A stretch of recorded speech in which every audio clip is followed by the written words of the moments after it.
एगो नया कलाकार के वो हिट करता जब केहू नया गीत गावता पवन खेसारी विवाद को देता लो सारा ध्यान वही पर चल जाता हूँ गाना तो भी कोई माई के कृपा एगो लाइन में भाई राजनीति में और संगीत में रातों रात के करा कहाँ लेके चल जाए हैं ये केहू नहीं के बता ना अब चारे तरीके का हो केहू जाना था सबको करेजे पर हाथ बाटे तनी भर कृपा बिगड़ ली पीएम में कुर्सी छिना जाए जा गलती कौन है भैया चाय बेचे वाला देश का प्रधानमंत्री बन गए टेम्पू चालक शिंदे जी महाराष्ट्र के चीफ मिनिस्टर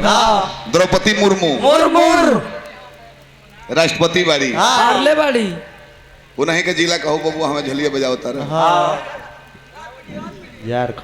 नाम ना धरो जन्नी माई के कृपा बताओ राष्ट्रपति बाड़ी न तो बबुआ उनको अगर फोटो आ जाला टीवी में भर स्क्रीन तो बूढ़वा का कल डरा जाला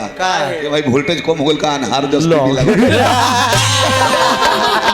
माई के कृपा देखी बा फांसी के सजाए माफ कर सकता है संगीत में देखी खेसारी लाल लिट्टी बेचत रहे 2.5 करोड़ के गाड़ी पर बैठा था 50,000 60,000 ना 50 लाख रुपया खर्चा कोई बड़े 5 वर्ष में खाली गरीब लोग के साड़ी बंटवा माई के कृपा बतावे पवन सिंह देखा था निकारा का ढीला के बिक दिले बड़े ओई में खेसारियो पहुंच गए हो सपोर्टर लो सारा मुंह बनौले बा के हमार पवन हमार खेसारी लोग होत लड़तो रहलो आ सब लड़ते बनी जे हमनी के आ उ दोनों मिलल बा कारा का टेक्निक दोनों जना में बा